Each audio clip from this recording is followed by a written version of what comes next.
Unfortunately I had to land quickly to grab the video. A helicopter looked military out of lookers, so it came over the top of us 250 feet up. So just shouted to Alan to watch for the wake.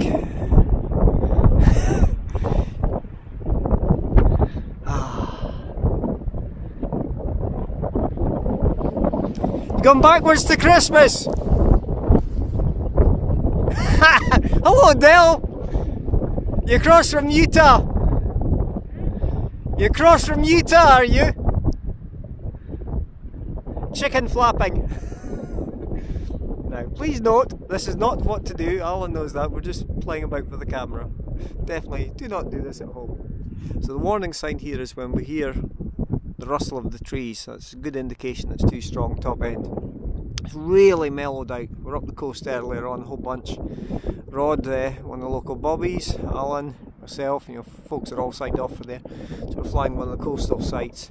And then down here, I've been having the wing up flying ever since I arrived, but it's definitely been top end and a lot of real low level, blasting backwards and forwards 6 inches above the ground, just having a ton of fun. But the other chap, local chap that was here, he was saying 20 miles an hour at handheld above head height on the wind meter, but piece of cake for us. Real easy conditions, mellowing out.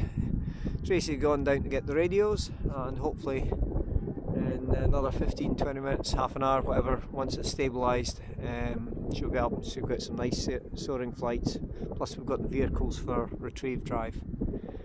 So I'll just have a wee play about there. Surgeon diving it. Yep.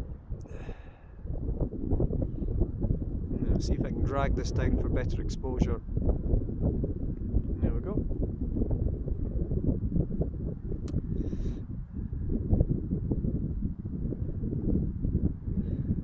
Wang it round.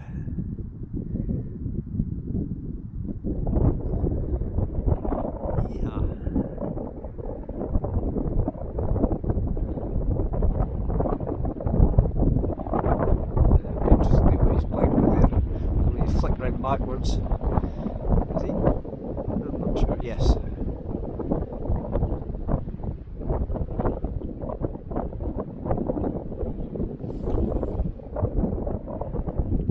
I'm tidy my wing up, but it's upside down at the moment, so it's not going to go anywhere.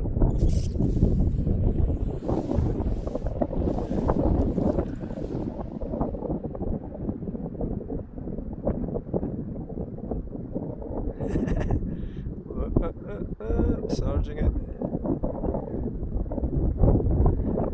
It's alright for guys like us, but that is not the way to take off. You remember that the wing must be above and in front of you.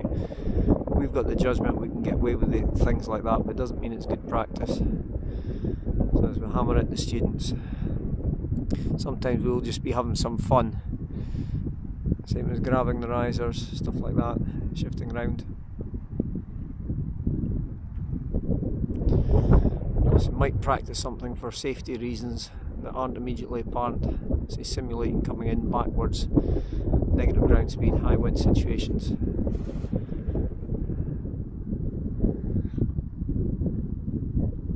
When you've got as many hours as Alan has, as many hours as I have certainly, you can do things like flying close to the stall point and really feel how a glider mushes and do it safely, whereas everybody else, bad practice.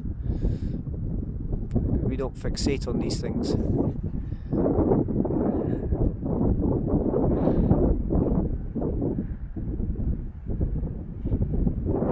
There was an auto gyro flew past earlier on as well. There was an auto gyro flew past earlier on. I think it might be the one from the local farm though.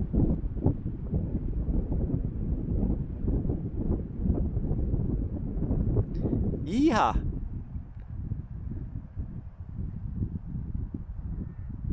Yeah, it's just playing around. Yeah, the other thing is you never want to see students with their arms out like that. Just keep the elbows tucked in so you've got the active damping on the suspension. So again, much of what you're seeing on here is not the sort of thing you want to do. Once you've got hundreds of hours, like Alan, you can play about, you can do tricks, you can do all sorts of things. You definitely don't want the habit built up of doing some of these things. Now there he's holding it in the side slip, then vectoring it round, carving back up. Lots of changes of body position, changing the drag, pilot, making it dive, making it surge, just generally playing about with the feel, messing up the airfoil, recovering the airfoil.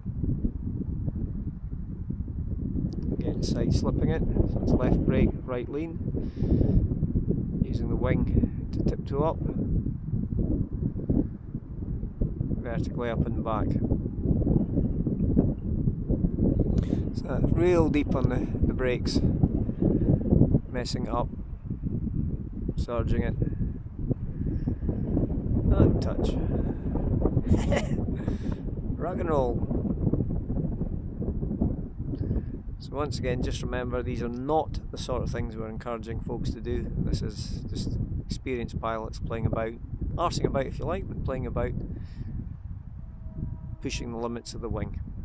Right, let's get this bundle back into an aircraft.